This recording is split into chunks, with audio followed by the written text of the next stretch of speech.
Hi, welcome to the Happy Wealthy Show. I'm really excited today. I've got a great guest in our studio. Her name is Bijal, and I'll just tell you, one of the reasons I ended up reaching out to Bijal was like I saw what she posts on social media, and she thinks a little differently. And for those of you that listen to this podcast, you know that we're all about reframing, thinking things differently, having novel approaches. She's going to give us some novel approaches in life and business.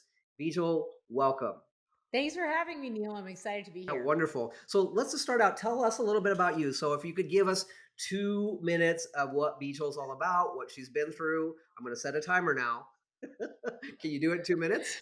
All right, where can I start? I'll start with this. Is I never wanted to be an entrepreneur. This is like a total accident. Why is this even happening? So if somebody wants to come be a CEO of Launch, you can come be a CEO. This was not a part of the plan, but life gives you exactly what you need for you to grow. Ooh. So 5 years ago, I got abruptly fired from my job after having my second baby. And turned out corporate America did not like the fact that I was breastfeeding my son. And so I got the pink note. I was confused of what that meant. And then I realized at that point in time, I'm completely unemployable. I'm never going to go back. So, for all of you listening who are either earlier on in your entrepreneur journey or you might be scared it's too late, it's not. You can jump in. It's never too late. You're running your own race. So prior to that, I had did 13 years of corporate interior design for really big Fortune 500 companies. And before that, I had another twist and turn where I did computer science. Because, like Neal, we both have jived on the fact that we had typical Indian upbringings of being, second generation here. Be a good student. Do hard. Study hard. Do the why you doing starving artist work? And so that was, I was given that prescription from the get go of like, you can either be a pharmacist or a computer scientist. So I picked that. And so, my parents came to this country, moved to Indiana, which we just found out we have that in common too. Unbelievable. It's insane. And so they came here with $8 in a dream and they started their, they did the hotel, motel, Patel thing that was really typical. And so it's so interesting to me that, like, in life, you're going to be given these twists and turns. And it really comes down to, like, how do you receive that curveball and then do you throw it back? Oh, wow. We're going to get juicy quick in this. But let's talk about this curveball and being able to receive this because this is one of my favorite topics. And when I coach people, often what I see honestly is the main block, which nobody ever wants to admit up front, is most of us, our hands are full of the past, such that we can't receive anything new. And receiving in general for us is sort of trained out of us because as kids, we learn to receive, but as adults, we adopt this bullshit construct called humility, where we all come into adult club and the admin of adult club goes, you know what? Sorry, adult club isn't what you thought it would be. We only kind of have one rule though. If you do something great, don't tell the other members because it'll make them feel bad, right? And it's like we're playing this false humility, but it's like, what is it about us that doesn't allow us to receive the new opportunity? Can you talk to us a little bit about your story and like how you receive something new? Yeah, totally. And I think that this is where our background comes into play too, Neal, is that not everyone struggles with that false humility at the level that we do. So the levels is really different. And it's interesting if you're Indian or any part of East Asian culture and a lot of American culture, depending on how involved they were in the church and what they believed in, is depending on your family and your culture and your society's core values, you were taught to achieve great things, but then diminish it immediately because you were somehow your light getting brighter was diminishing or taking away someone else's. And I'll say that that has taken me a long time to work through to dismantle that within myself. But I think more importantly, what brings me joy is helping other people, quote unquote, what I call humble flex, and be able to own their wins where they're still being humble in the sense that they're not like braggadocious and turning people off or egotistical, but they are able to fully celebrate and own their light. I believe the only way that we can continue to grow and be creative is if we're willing to stand and bask in our own glory. And I think that we Wow. have to get that straight within ourselves. Wow, that was really good, and I fully celebrate that ability to like bask in our own glory, celebrate our wins, allow ourselves to be fed by our own nourishment. So let's just be honest. I think it's a being an adult in a lot of ways is such a false construct, right? It's because for some reason, we should be able to, if we're going to own all the downsides, if all the shit that's going to happen to us in our life, we're going to be like, this always happens to me, and we have the whole story. But yet, for whatever reason, when we accomplish something good, we auction off the upsides like it was a lottery. And I tell clients this all the time: never say, "This is unbelievable. I can't believe this happened to me." Celebrate, but celebrate from a place of ownership. Celebrate from a place of creation. Celebrate from a place of radical acceptance and radical responsibility. That if you're going to claim all the shit sandwich, right? When you get a fillet, or if you're Indian and you don't eat fillet, when you get a nice piece of chicken, right? Um, claim it like that beautiful, claim it for as yours, right? Completely own that side of you. In the vein of your story, like you talked about, the different things you did. You were in corporate, right? So how did you then move out of corporate into the next version of you? Because that's pretty scary, and we both know that Indian parents do not want you to do like all this crap on your own. Yeah, it's so interesting. It was scary, and scary things invite new growth. And so the more that we stay in our comfort zone, we are short selling the potential of our possibility, because all growth happens at the extremities of where we are. All growth happens at the extremities. And so when you push yourself past that, and sometimes it's self inflicted, or like my situation, it's externally cultivated, but it was for my favor, it was for my development.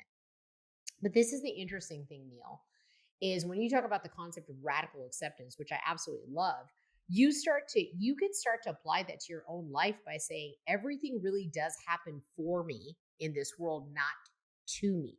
So you can move from a victim mindset to a victor state, to say, awesome, all these problems, issues, they're just challenges, and watch me turn them into opportunities. And so I look back at that moment, and while it was terrifying to get fired with a job I needed, with kids that were 1 and 3 years old in a dual income household, it was exactly what catapulted me in to the person that I was going to become through that opportunity, that challenge that turned into an opportunity. Wow, that was so good. And I want to rewind that thing you said. Say it to me for me again. You said growth only happens at the extremities. What did you say? Yeah, growth. Yep. Growth only happens at the extremities. Man, is that a metaphor for really for for how growth happens, right? Because we see, like, I think about a tree growing or where our arms growing, and you're so right. All of us, so many of us, confuse the familiar for fulfilling, right? I come home, Hmm. I order my chicken fingers DoorDash, I watch my Netflix thing, and it's like, well, why do you do that? Because I really like to. No, you don't. You don't, because our opportunity, we have the greatest opportunity when we're in a stretch. And quite often, I'm sure you see this in your business as well. People only want to do the next thing when it's quiet. I get that with coaching a lot. It's like, well, I really need this. I really want to do this, but maybe when things calm down. And my question to them, Bijal, I think you'll appreciate this. It's like, when did you get the most opportunities in your life? When everything was calm and quiet, or when it was in chaos. And we always know that Hmm. we get most of our opportunities in chaos, right? But when you choose you in the face of extreme opportunity cost, you really get to know your value, right? And I think that's one of the things I love about your journey is that you did choose you in the face of extreme opportunity costs. What happened after you did that? What were some of the bumps along the way? There was, I would say, like, let's even just reframe that bumps, because bumps sound like it's like hard. And there were things that were hard, but the visual I have of it is I feel like I was chiseled. And I think that there's more chiseling happening. Like, I literally see myself as like, and others, like I see this for you, Neil. I see this for the audience that's listening right now. I truly believe that everyone's inner greatness, their best and highest version of themselves, is right within them. I don't think that, and I'm a coach too, just like you. Mine's more branding, you're on other things. I don't think anybody's going to change you into who you're going to be, but I do think it's our job to be able to chisel out those exterior layers so we can just go deeper and deeper and deeper. And it's like those Russian dolls that are concentric. And we're literally trying to get to the core where we meet our highest, truest, and purest version. Oh man, that I like that. I like that. And it kind of reminds me of when the David was carved, right? They asked him like, "How did you carve the David?" He said, "Basically, I took away the things that didn't belong." And I do really think Yeah. that to a large extent, especially after the age of 30ish, most of success is by a subtraction, right? We learn the subtraction process. We learn how to, yeah, just how to embrace that part of ourselves. And what I say often is everything you need is vibrating 1 inch from your skin. I'll just tell you, like, I can just tell on myself right now. I've been in places in my life where I'm like, I don't think I have the opportunities I need. I don't think I have the resources I need. And I'll just tell you, it was never that. Yeah, I had everything Mhm. I needed. Again, it was my ability to see it, receive it, and you're right. I think so many coaches and so many people who work in business people, they try to tell you, you need 50 things, you need certifications, you need all this funnels, you need so many complex systems, right? And we get the idea, especially from the deluge of information, and information has become the new religion, that like I can't be okay unless I have every resource, every bit of information in front of me. So let's talk about it a little bit because I'm a believer of action over inspiration. Like obviously to get where you get, you've had to learn to get out of the analysis paralysis and make decisions quickly. I think everybody on this podcast would love to be able to make quicker decisions. How did you do that?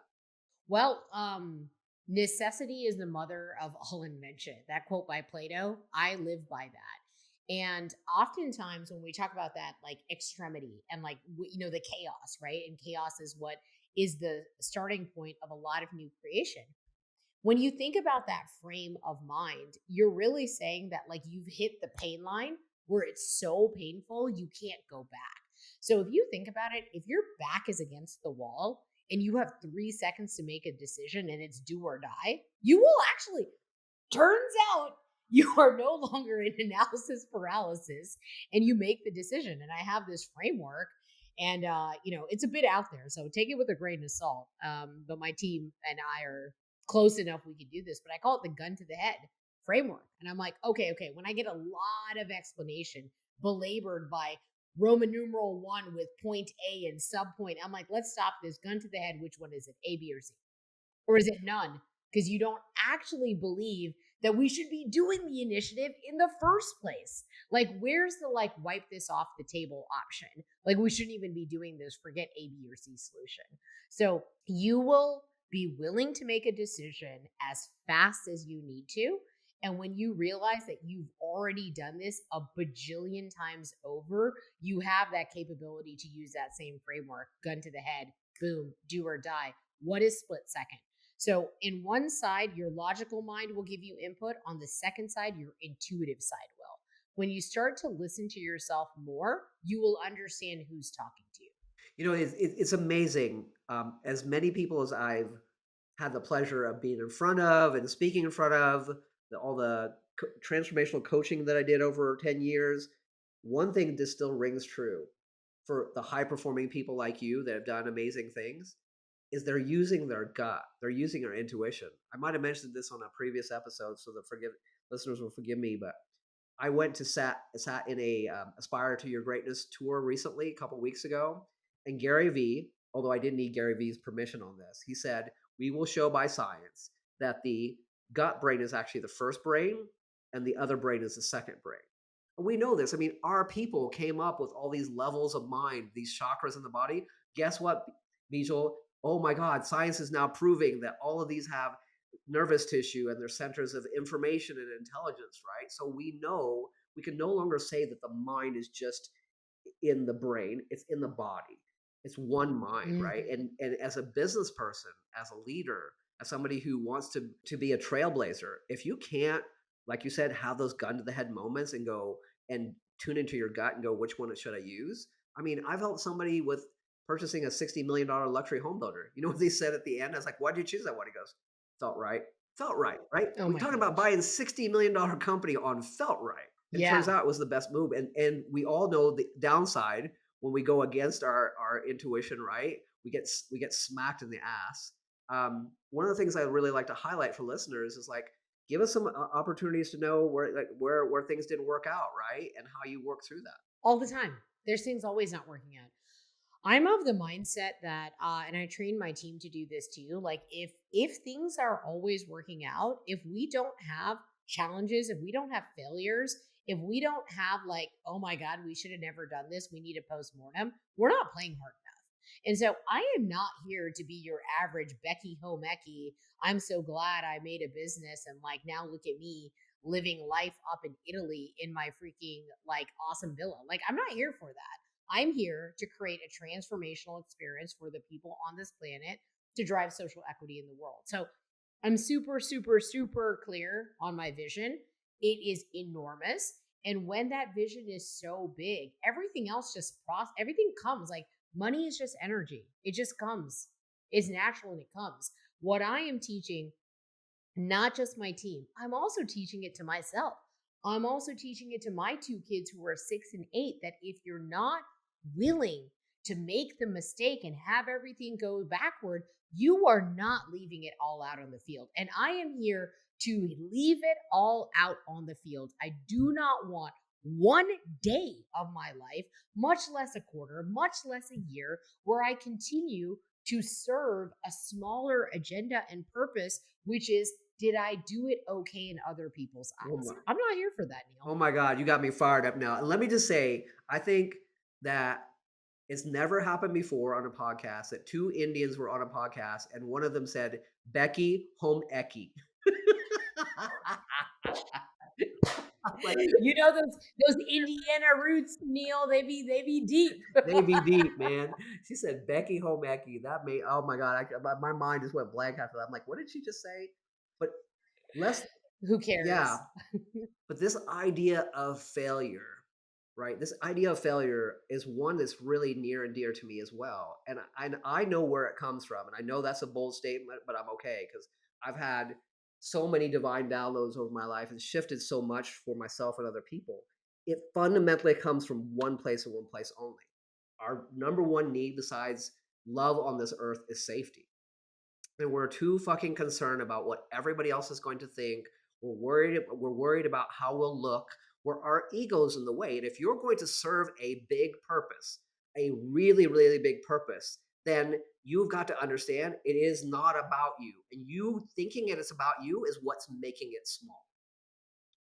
I'm just gonna throw it out there like that. I mean, 100% because we're like, oh, but will this make me look good? And will I look? Can I look like I'm fronting more and I got more and all these things? That's what's keeping your vision small, right? Because you are making it about you and you're in a place where you're trying to exercise safety. And we don't. I'm sorry to everybody listening to this podcast. Sorry, not sorry. We have not normalized failure. We pretend like we want to say, oh, you know what, honey, go out there and try, do your thing. But secretly, when people fail, we're like passing judgment. We pass judgment on ourselves, and we don't. Well, hold. Otherwise, there'll be a whole nother set of reels on Instagram. Let me just tell you, Yeah. right? Yeah, I like what you said there too, because the judging, that's you just nailed it with what you said, is that when we pass that judgment on ourselves for failing, there's no way that we can actually step out the matrix because we hold ourselves down. So how are we ever supposed to grow out of our own criticism? That's our shadow talking. How are we supposed to ever grow out of our own criticism? Wow, that's a point to rewind, guys, and play that again. I hope you guys just heard. Wow, that was Midwestern as well. What Bijal just said. Um, that's fantastic, right? Because it really is hard to ask the right questions inside our own thinking. Okay, so let's pivot a little bit more into like how you got into what you're doing now. Like, so tell us a little bit about like what you do, but why you? Why are you good at this? Like, what's your secret sauce that you feel like based on all this experience that you have? 100%. So I'm officially trained, well, once in a in a once upon a time as a computer scientist. Did computer programming, got a bachelor's of science in that. Then I went and got a master's of arts in interior design. And now what I do is brand strategy for small business owners. And I have absolutely zero degree in it. And that is exactly why that's my unfair advantage. I am totally not trained to do this. And it makes me absolutely lethal because I do not have anybody's rules that I follow by. I don't ascribe by someone else's stuff. I'm not here backing an industry. I am quite literally putting out content related to how people can grow their personal brand, their business brands, turn their small businesses into a brand that people care about, is legitimate and cohesive through my own learning, through my own time, 13 years in corporate, helping these Fortune 500 companies make their headquarters. I started to get the inside look into big companies like Bank of America, Johnson Johnson, like names you can remember. Why do these enormous companies who have multiple billion dollars care about brands so much? So I'm literally sold out to the small business owner or entrepreneur who's like, why does this matter to me? And I say this all the time. If branding does not affect your top line revenue or your bottom line profit, I could give a shit about it. So, all the rest of the branding people, 99% of them telling you bullshit about color psychology, I'm just not here for it because I'm not sold out to any school of thought. I have an independent school of thought on what and why it actually matters. Yeah, so often the people who disrupt the industries come from outside it, right? I never set out in my life Mhm. to be a mindset guy to help people scale their wealth, to be the, to have these masterminds as a wealth matrix. In fact, I'll just tell you, I never wanted to talk about money together because everybody and their bro cousin is like, 10x, get shit done, it's just like, make all the money. And I was like, why would I talk about this? But it ends up being the most fundamental conversation, right? And coming in from the outside is is a way to extremely disrupt it. And I agree with you. I think in this version of society we're in, information is, let me just say it plainly, a cheap whore, right? It is out there for everyone. Anybody can get it, but somebody who can take it, distill it, repackage it, strategize with it, right?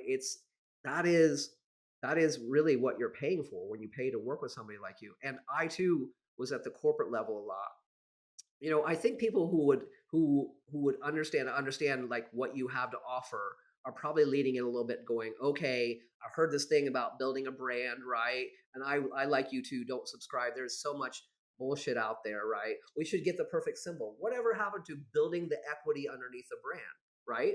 What the hell was a Google or a Twitter or now it's X, whatever else? It was nothing. But I'm sure people are like going, okay, Bijal, can you drop a few nuggets here? Like, what should be people be focusing on when they're trying to build a brand? Because I think a lot of solopreneurs, small companies are super confused. It's a lot of competing information. Yeah, totally, totally. Well, let me distill it down to some of the things that most people don't say but actually work because it's kind of funny how that happens, right? I don't know if they're trying to like keep it hidden or something behind a paywall. One of them, really simply, is a framework. It's a 111 rule. If you don't have a personal brand yet that's got any type of traction, this is my proven framework and recommendation. Proven means there's an actual track record of performance behind it, not woo woo, not wah wah, not pulled out of my ass for your listening pleasure, like actually works. That looks like one platform a day on your personal page. So, one, your personal page, not your personal page and your business page, and once a day post in the morning, somewhere between 7 a.m. and 10 a.m. So one platform, one page, once a day. That is how you start your personal brand. Now, what is the reason? Well, Bijal, I don't know if I want to have a personal brand. I'm not a social media person. Is content really brand? Listen, listen, listen, listen, listen.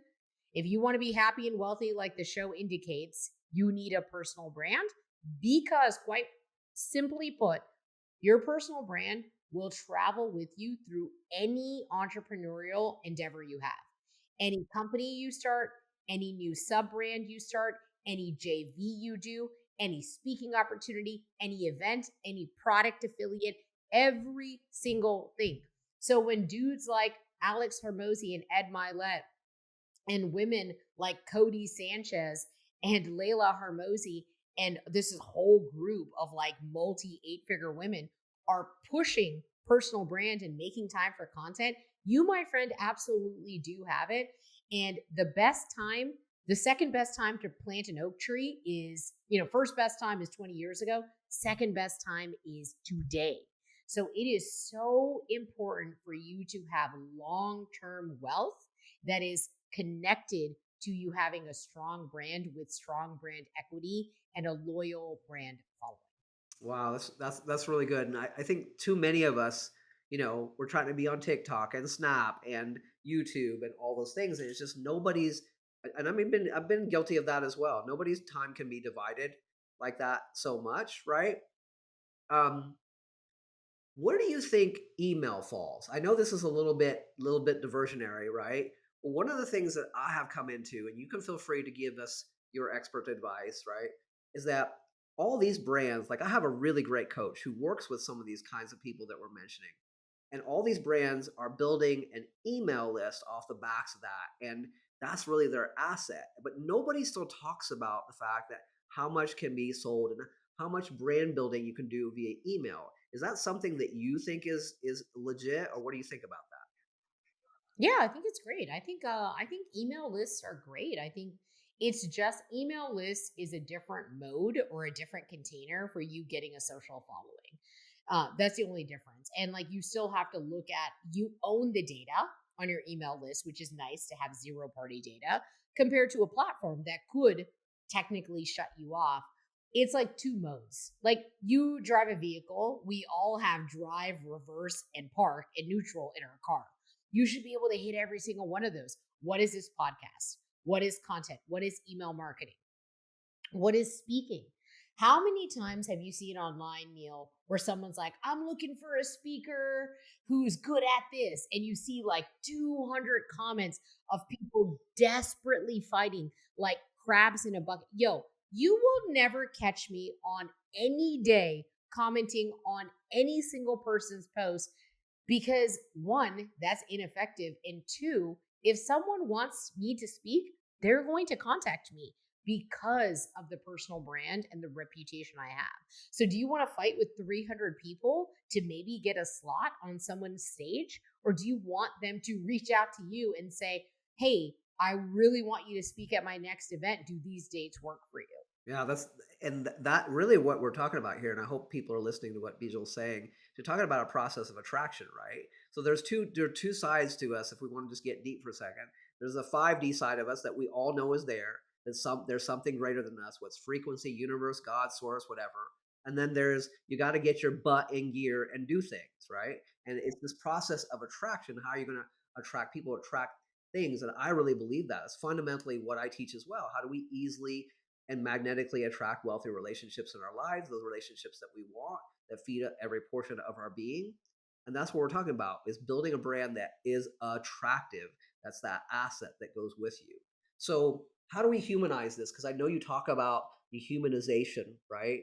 Give us a little bit on what that means because I don't think that people really understand what humanization means. We show up on social media and so many of our pieces are over constructed. But people like Neal Patel, and they've gathered all the data, all this complex, overproduced stuff isn't working. Vulnerability is a permission slip, right? You don't want to be a wound, but you can be a witness. I see that a lot in your own social media. So how do we make that little tweak? We have a concept that I've dubbed called radical vulnerability. And I just got tired of seeing the social media highlights because it made me feel terrible about myself. Like, I mean, I've only been in business 5 years and I've only been online for 4 of them. So 4 years ago in 2020, I only used Facebook once a day to post about my kids. I didn't know anything about anything. And I think that it's really demotivating to people when they see only highlight reels. And as somebody who personally has an ongoing condition of depression and anxiety, I am just not a fan of creating more of that. And so, what I actually do intentionally is, and I really could give a shit if someone advocates or agrees with me or not. I think you will find your personal power when you really get to the point where you just stop giving a shit about what the population thinks. What does general population thinks? I don't give a flying fuck. And every piece of my content reiterates that, and you feel it from the energy. And so I call it, like, I radically vulnerably post the wound. Like, it's the wound. It is open and bleeding. It is not the scar. I am not better than thou, higher than thou, have all the lessons. I'm like, hey, I'm just kind of bleeding out here. Here's some stuff that's happening. And you know what that has done? That has attracted a lot of people to me because of my relatability. And I think that there's going to be an enormous movement that's going to happen that's from 2024 onward, where we see this shift away from the big gurus because people are finally tired of being like, you know what? I love you. This isn't slinging on Gary Vee, but I'm going to throw him out there because he has all the brand advice. Gary Vee, I don't relate to you. I don't have hundreds of employees and haven't been in business 20 years, and I could just spit on a microphone and people would be like, oh my God, it's Gary Vee. People don't relate. They don't have a media team like Alex Harmozy that spends $180,000 a month to have their social media content to help them become omnipresent. What if you don't have that, Neal? And so people now, I predict, are looking for the leaders, the experts, the world class folks who are subject matter experts that are 1 to 5 steps ahead, not in a different stratosphere. Because can I hire somebody who actually remembers? Oh, yeah, I went through that last month, last year, 6 months ago, last quarter. Man, I mean, guys, you're listening to this. I mean, Bijal and I didn't have a lot of interactions for this podcast. We have a lot of mutual friends. I've seen a lot of her stuff. I'm sure she creeped mine. We're like, hey, let's do a podcast together. But I can't even just tell you the alignment right now. And I hope you're hearing what she's laying down here. But it is so true. It is vulnerability is a permission slip, and just leaning into the fact that you only need. In fact, I was just saying this today earlier on a discovery call with a potential client. It's like you only need to be 5 or 10% better than the person you're helping. And if you want to learn swimming, your ass don't want to learn it from Michael Phelps swim coach, right? Who's a gold medalist. Nobody wants that. They don't want that pressure. They want, as Bijal just said it, I hope you guys are hearing it, they want relatability. And I hope that starts to destroy all of this thirst trap, renting Lamborghinis, all that stuff, the private jets. Hey, if that is actually your life, great. I don't have a problem with that.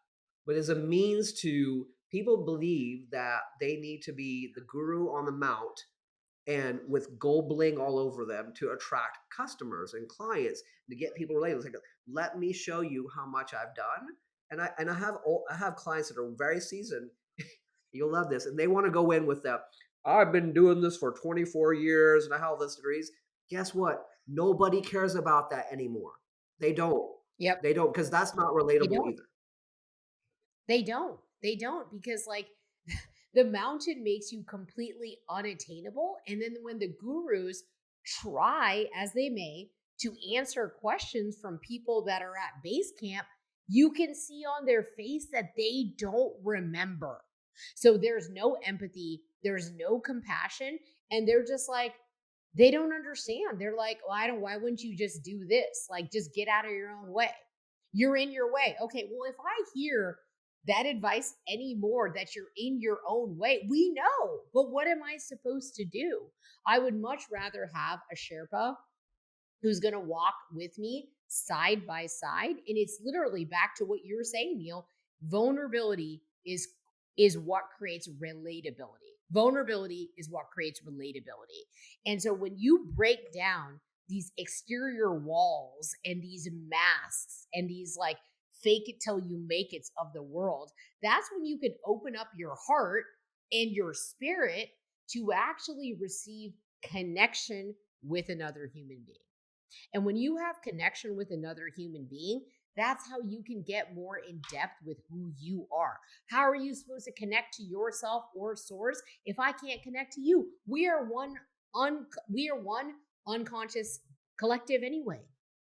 We're one source of energy. Wow, wow. I never had a sister, but I think I might adopt you today. I mean, this is awesome. I mean, I'm the only other person I think that ever used the word Sherpa conversationally besides you. So I We got two. Neil, we have Sherpa, we have Becky Homeki, and we're from Indiana. We're just about to blaze. yeah, yeah, yeah, yeah, absolutely, absolutely. So, given that fact that you're in this branding space, right, and that you do this day in and day out, if somebody were saying to me, "Okay, I need to know some of the obvious mistakes that I'm making in my brand strategy, right? The things that are just like I need to stop doing today, right? And make the Yeah. switch, right? I know you've seen it because you've done probably thousands of audits at this point. What are those things? Number one, stop trying to get omnipresent when you are not singularly present.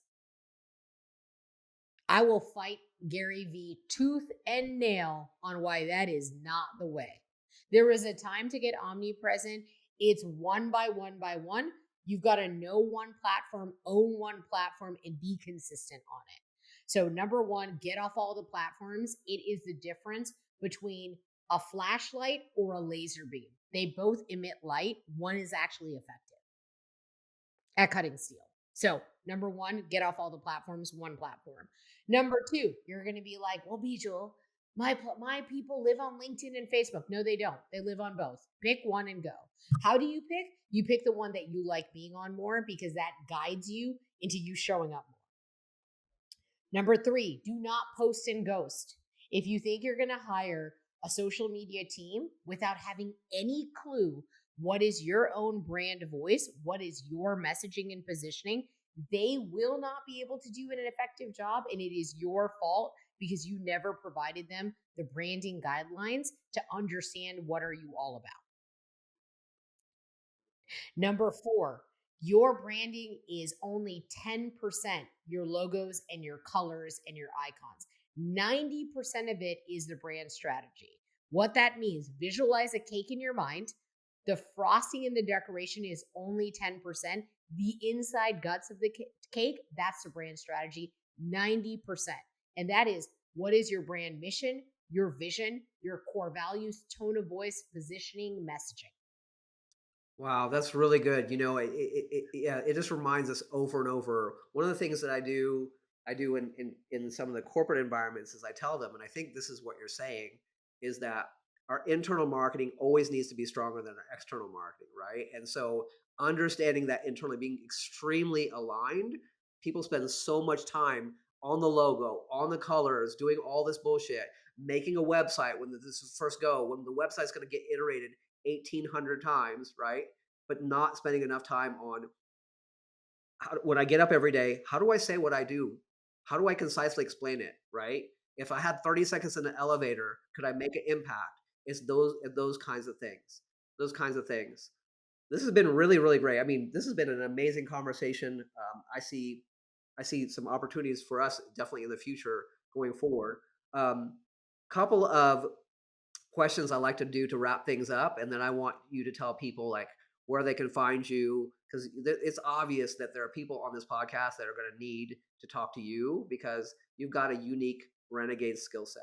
So, question number one: if you were to go back, way back to that Bijal that was in the computer science, right, just starting out, taking those classes, and you had about 90 seconds to say something to her, what would you let her know? It's okay to have a new dream. Say it again. It's okay to have a new dream. Mm, It's okay to have a new dream. wow. You got me emotional hearing that.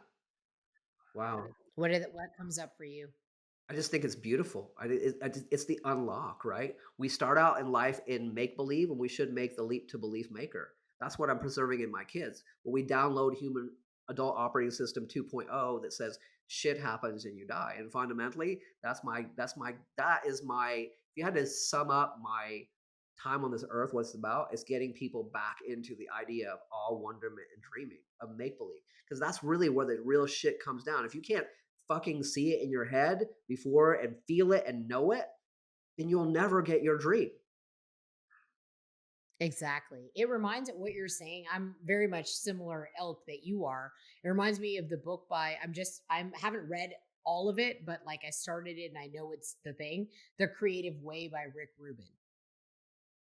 That is oof, magical because it brings us back into the creative realm. And you're absolutely right. That's absolutely right. Is like we're allowed to dream as kids, and then we think as adults because we're busy doing, we forgot to be. And that's why, like, I call myself Bijal 4.2.